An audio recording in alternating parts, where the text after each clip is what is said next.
Hola, ¿cómo están? Bienvenidos a este nuevo video de la serie de videos de métodos y técnicas de investigación formal en sistemas de información. Mi nombre es Fulvio Lizano.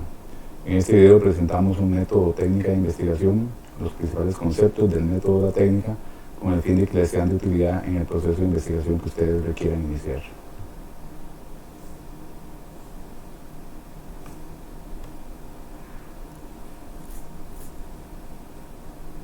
En esta ocasión estaremos hablando sobre investigación bibliométrica y vamos a presentar los conceptos generales de dicho método de investigación. La investigación bibliométrica se ocupa de aspectos de la comunicación, tales como las citas, artículos de revistas y contenido. Aplica métodos cuantitativos a un cuerpo de literatura para explorar los patrones de comunicación, tendencias y redes que ocurren en esa literatura. Es un método de investigación que es originado en la sociología positivista y la bibliometría ha desarrollado sus propias leyes y técnicas de medición. El factor de impacto y el índice H son algunos indicadores claves que se aplican a muchos estudios bibliométricos. Como lo dijimos, la investigación bibliométrica examina aspectos tales como los autores, las publicaciones, citas y contenidos, revisando medidas cuantitativas de un cuerpo de literatura. La literatura aquí la vamos a entender como información publicada formalmente, esto es en artículos, revistas, conferencias, libros, blogs, noticias y cualquier otra forma de información registrada. La investigación bibliométrica, en síntesis, es una cuantificación de patrones y tendencias. La investigación bibliométrica, también llamada bibliometría, fue un concepto acuñado por Alan Pritchard en 1969. Tiene sus antecedentes en el siglo XIX, con trabajos como los de Auguste Comte, que fue el fundador del positivismo, quien creía que la actividad científica podía medirse. Este otro autor, de Candolle, en 1885, identificó y midió la productividad científica para descubrir en términos cuantitativos aspectos como los conceptos, los mecanismos de las ciencias y su contribución al progreso humano.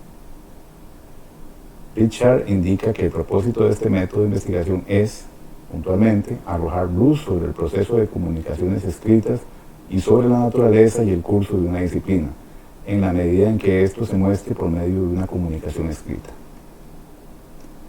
Hablar de bibliometría implica hablar de William Gatfield, que es considerado el padre de la bibliometría, y pues fue una persona que nació en 1925 y llegó a ser fundador y jefe emérito del Thomas Scientific Institute y pionero en el campo de la citación, la indexación de las citas y el análisis como tal. Dentro de los conceptos generales de la bibliometría se cuenta con lo que se conoce como las leyes de la bibliometría, son varias, aquí presentamos tres. La ley de productividad científica de Lotka, en 1926, lo que indica es que se permite calcular la contribución de los autores a un cuerpo de literatura y específicamente la ley lo que dice es que dentro de un campo científico específico un pequeño número de los autores producen un gran número de publicaciones, mientras que aproximadamente el 60% de los autores producen solo una publicación. La ley de la dispersión de Bradford de 1934 se enfoca en la dispersión de artículos relevantes en revistas en un campo y es un método para clasificar revistas por productividad. Las revistas se pueden agrupar en tres zonas, lo que se conoce como zonas. La primera zona se encuentra en las revistas más productivas, lo que se conoce como el núcleo, que publican los artículos más relevantes en un campo. La segunda zona contiene las revistas que son responsables de la misma cantidad de artículos y en la tercera zona contiene las revistas menos productivas. La ley de frecuencia de palabras de Ziff en textos largos de 1935 es útil en el contexto de la indexación. Básicamente lo que se establece es que si las palabras de un texto largo se clasifican en orden de frecuencia decreciente, la frecuencia de una palabra multiplicada por su rango dará como resultado una constante. Un ejemplo emblemático para visualizar esta ley es el trabajo con la obra Ulises de James Joyce. Aquí la décima palabra más frecuente se mencionó 2.653 veces, y la centésima palabra más frecuente se mencionó 265 veces, y la palabra número 5.000 más frecuente ocurrió solo 5 veces. Este es un ejemplo de la aplicación de esta ley de frecuencia de palabras de Ziff.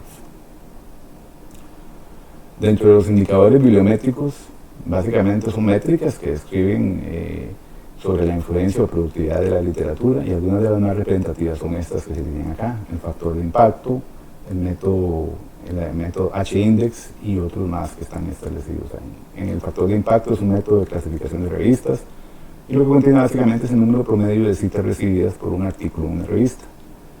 El H-index es una métrica de la productividad de un científico, utiliza números de artículos y citas recibidas, y es ampliamente conocido y utilizado por los investigadores para indicar su influencia. Hay diversos enfoques en la investigación bibliométrica: enfoques sobre el análisis de las citas, sobre la autor y afiliación, y sobre el análisis de contenido. Estos enfoques son como los énfasis en los cuales se desarrollan este tipo de investigación. Sistemáticamente hablando, entonces, una investigación bibliométrica tiene como insumos la pregunta de investigación, el objetivo, el diseño del estudio y los datos que se van a incluir en la investigación. Dentro de la gestión de los datos estamos hablando del número de citas recibidas, de la afiliación, la antigüedad de las citas, frecuencias de citados en revistas, lugar de publicación, etc. El proceso es primero que nada tiene que ver con una búsqueda de citas o de literatura, un proceso de filtrado, depuración y la gestión de los datos en sí.